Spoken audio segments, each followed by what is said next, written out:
Assalamualaikum warahmatullahi wabarakatuh. Halo sahabat cerita kehidupan. Apa kabar kalian semua?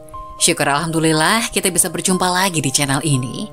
Salawat dan salam selalu tetap tercurah kepada junjungan kita, Nabi besar Muhammad SAW. Tidak lupa kami sampaikan salam sehat, salam sejahtera.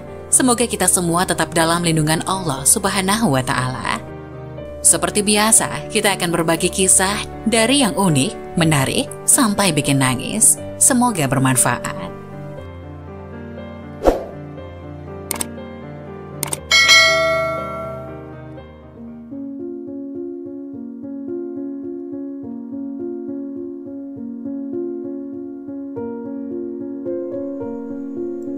Hati-hati, inilah 5 larangan dalam berdoa, salah satunya berlebih-lebihan. Ada sejumlah larangan dalam berdoa sebagaimana disebutkan dalam hadis Nabi SAW. Salah satunya dilakukan secara berlebih-lebihan. Berdoa termasuk anjuran Allah Subhanahu wa Ta'ala kepada hambanya. Anjuran untuk berdoa ini termaktub dalam Al-Quran Surat Ghafir ayat 60. Allah Subhanahu wa Ta'ala berfirman, yang artinya, Tuhanmu berfirman, berdoalah kepada aku, niscaya akan aku perkenankan bagimu apa yang kamu harapkan. Sesungguhnya orang-orang yang menyombongkan diri tidak mau beribadah kepadaku akan masuk neraka jahanam dalam keadaan hina dina. Dalam surat Al-Baqarah ayat 186, Allah Subhanahu wa Ta'ala juga berfirman, yang artinya, apabila hamba-hambaku bertanya kepadamu Nabi Muhammad tentang aku, sesungguhnya aku dekat. Aku mengabulkan permohonan orang yang berdoa apabila dia berdoa kepadaku. Maka hendaklah mereka memenuhi perintahku dan beriman kepadaku agar mereka selalu berada dalam kebenaran. Disebutkan dalam tafsir Ibnu Katsir, ayat tersebut merupakan sebagian dari karunia dan kemuliaan Allah Subhanahu wa Ta'ala. Dia menganjurkan kepada hamba-hambanya untuk meminta kepadanya, dan dia menjamin akan memperkenankan permintaan mereka. Para ulama dalam kitabnya menyebut ada sejumlah adab dalam berdoa, termasuk diantaranya larangan ketika berdoa. 1. Minta disegerakan hukuman di dunia. Larangan dalam berdoa yang pertama adalah memohon disegerakan suatu hukuman di dunia. Sebagaimana disebutkan dalam riwayat yang berasal dari Anas bin Malik radhiyallahu anhu, suatu hari Rasulullah SAW menjenguk seseorang dari kaum muslimin yang sudah kurus laksana seekor anak ayam. Beliau bertanya kepadanya, apakah kamu sudah berdoa memohon sesuatu atau meminta kepadanya? Ia menjawab, iya, aku telah mengatakan. Ya Allah, apa yang telah Engkau tentukan hukumanku di akhirat, tolong segerakanlah hal itu untukku di dunia. Beliau bersabda, Maha suci Allah, kamu tidak akan sanggup memikulnya, atau tidak akan bisa. Bukankah sebaiknya kamu berdoa saja?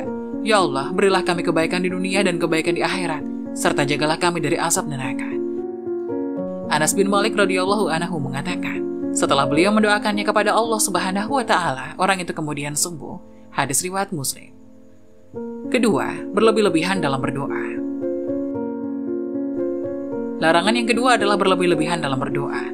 Abdullah bin Mughaffal radhiyallahu anhu mengatakan, sesungguhnya ia mendengar putranya berdoa, Ya Allah, aku memohon istana putih di sebelah kanan surga ketika nanti aku memasukinya. Ia berkata, wahai putraku, mohonlah surga kepada Allah yang maha suci dan maha tinggi. Dan berlindunglah kepadanya dari api neraka. Karena aku pernah mendengar Rasulullah SAW bersabda, ada satu kaum yang berlebih-lebihan dalam berdoa dan bersuci. Hadis riwayat Ahmad dan Abu Daud disahihkan oleh Al-Albani. Ketiga, berdoa demi sesuatu dosa atau memutus hubungan kekeluargaan. Umat muslim juga dilarang berdoa demi suatu dosa atau memutuskan hubungan kekeluargaan. Rasulullah bersabda, doa seorang hamba selalu akan dikabulkan selama ia tidak berdoa untuk suatu dosa atau memutuskan hubungan kekeluargaan, asalkan ia tidak terburu-buru dikabulkan. Seorang bertanya, wahai Rasulullah, apa yang dimaksudkan dengan terburu-buru? Beliau menjawab, ia mengatakan, sungguh aku sudah berdoa, tetapi aku melihat doaku belum dikabulkan, sehingga pada saat itu ia merasa bosan lalu enggan berdoa lagi. Hadis riwayat Muslim. Keempat, mendoakan supaya celaka. Selanjutnya, larangan mendoakan kecelakaan atas diri sendiri, anak-anak, para pelayan, harta benda. Hal ini bersandar pada sabda Rasulullah, janganlah kamu sekalian berdoa yang tidak baik terhadap dirimu sendiri. Janganlah kamu sekalian berdoa yang tidak baik terhadap anak-anakmu. Janganlah berdoa yang tidak baik terhadap pelayanmu, dan janganlah kamu sekalian berdoa yang tidak baik terhadap harta bendamu. Janganlah kalian menempatkan waktu di mana pemberian diperoleh dari sisi Allah yang Maha Suci lagi Maha Tinggi. Lalu dia mengabulkan doa kalian itu. Hadis riwayat Abu Daud dan Muslim. 5. Mengharap-harap kematian karena menderita. Larangan dalam berdoa lainnya adalah mengharap-harap datangnya kematian. Rasulullah SAW bersabda, "Janganlah sekali-kali salah seorang di antara kalian mengharap-harap mati karena penderitaan yang menimpanya. Seandainya ia terpaksa harus menginginkan mati, hendaklah ia berdoa, 'Ya Allah, lanjutkanlah hidupku ini kalau memang itu yang terbaik bagiku. Dan matikanlah aku kalau memang itu yang terbaik bagiku.'" Hadis riwayat Bukhari dan Muslim. Adapun tanda doa dikabulkan Allah Subhanahu wa Ta'ala berikut ini. 1. Memanjatkan doa secara berulang. Tanda-tanda doa yang akan dikabulkan oleh Allah Subhanahu wa Ta'ala adalah ketika kamu berdoa dengan perasaan yang takut, mata mengeluarkan air mata, dan bergetar. Maka dari itu, panjatkanlah doa dengan khusyuk, menghadap kiblat dan mengangkat kedua tangan. Allah Subhanahu wa Ta'ala senantiasa akan mengabulkan 3 doa yang diriwayatkan dari Abu Hurairah radhiyallahu anhu. Ia berkata, Rasulullah bersabda, ada 3 doa yang pasti dikabulkan oleh Allah, yaitu doa yang teraniaya, yaitu doa orang yang teraniaya, doa musafir, dan doa orang tua kepada anaknya. Hadis riwayat Abu Dawud dan Imam Tirmizi. Kedua, merendahkan suara saat berdoa.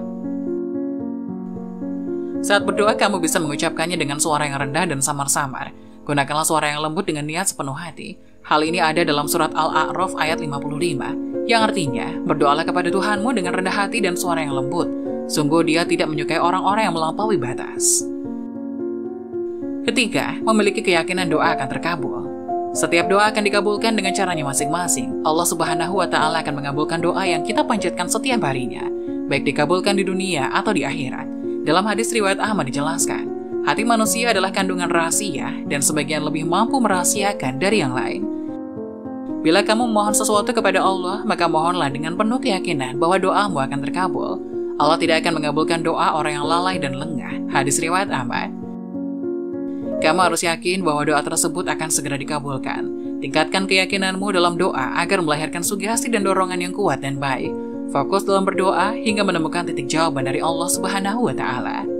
Keempat, bertambahnya perasaan takut kepada Allah Subhanahu wa Ta'ala.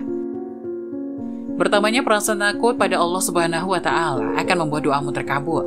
Mereka akan mendapatkan keselamatan dari hal-hal yang tidak diinginkan dan diberikan kecukupan yang baik oleh Allah Subhanahu wa Ta'ala.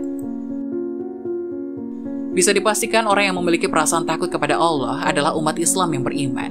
Meningkatkan ketakwaan kepada Allah tentunya dapat menambah kemuliaan. Kelima, ditambahnya semangat beribadah. Tanda doa yang dikabulkan oleh Allah Subhanahu wa Ta'ala adalah ketika seseorang ditambahkan semangatnya dalam menjalankan ibadah. Manusia yang menjalankan ibadahnya dengan baik, sesungguhnya ia juga menfungsikan hakikat pencipta. Setiap manusia harus menggantungkan segala keinginan dan hajatnya dengan perantara doa. Semakin kita banyak berdoa, semakin tinggi juga rasa semangat kita untuk beribadah dan berdoa agar segera dikabulkan. Itu dia beberapa tanda-tanda doa dikabulkan oleh Allah Subhanahu wa Ta'ala. Tetaplah bertawakal, berdoa, dan yakin bahwa Allah akan mengabulkan doamu, baik di dunia atau di akhirat. Semoga penjelasan tadi dapat memberikan hikmah dan bermanfaat untuk penonton semuanya. Jangan lupa like, subscribe channel ini, agar tidak ketinggalan info-info bermanfaat lainnya. Sekian dari kami, terima kasih. Wassalamualaikum warahmatullahi wabarakatuh.